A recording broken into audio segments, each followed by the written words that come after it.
At my property in Lake Oswego, space is at a premium. While I'd love to put in a second wing on my home, it's not in the budget. And don't get me started on all the planning. So I've come up with an idea to redesign and convert an already existing part of my house. All right, guys, we got a project today. This is the first phase of taking my shed and making it into a home office. So today what we're gonna do is the first phase, and that's gonna be putting a window in here. I found a picture window that I picked up on closeout for $100 over at Building Materials Outlet. When we're framing in a window like this, we obviously have to put a big hole in this, and this is structural because it's the outside of the shed, so the roof is supported by this.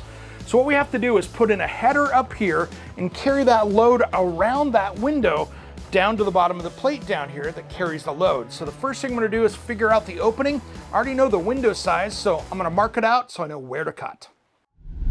When you're doing a project like this, you always want to plan ahead. If you take the slow steps and really plan this out, it's not that big of a deal.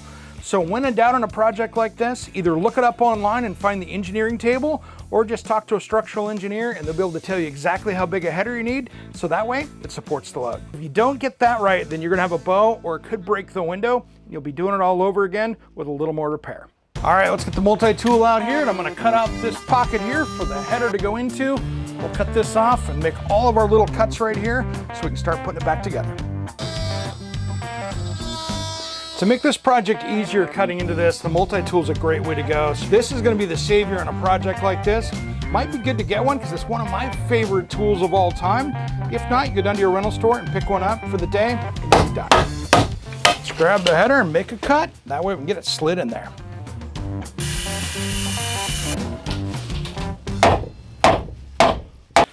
I like it when a plan comes together.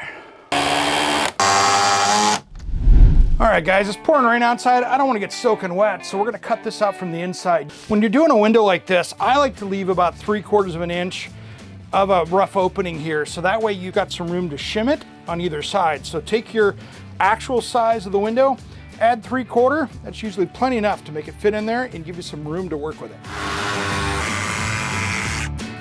All right, guys, now I'm gonna clean this up a little bit, get these corners trimmed out a little bit better so it's nice and clean. And then I gotta let this dry out because I have to do the flashing tape on the outside, so I gotta let the rain stop. And then I'm gonna slide the window in. We'll be good as gold.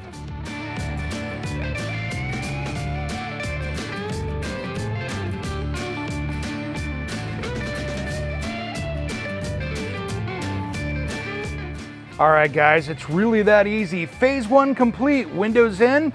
Next up, we'll have flooring one of these days so I can get this project wrapped up and done.